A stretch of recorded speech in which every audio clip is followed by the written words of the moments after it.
স্বামী আমার বিদেশে থাকে, বছর তিনেকে হয়। মাঝে মধ্যে মোবাইল ফোনে একটু কথা হয়। আদর সোহাগ কি জিনিস তাই এখন কেবল স্মৃতি। বিদেশ গেলে দরকারটা কি বিয়ে নামের রীতি। মাথার কিরা দিলাম এবার ফিরে আসেন বাড়ি, নইলে একদিন শুনবেন ঠিকই গেছি দুনিয়া সারি। স্বামী যার বিদেশে থাকে সেই বোঝে কি জ্বালা, পাড়াপড়শি স্বজনেরা কেউ পায় না ভালা।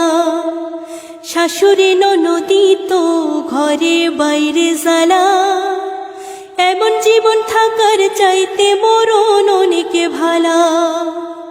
মাথার কিরা দিলাম এবার ফিরে আসেন বাড়ি, নইলে একদিন শুনবেন ঠিকই গেছি দুনিয়া সারি।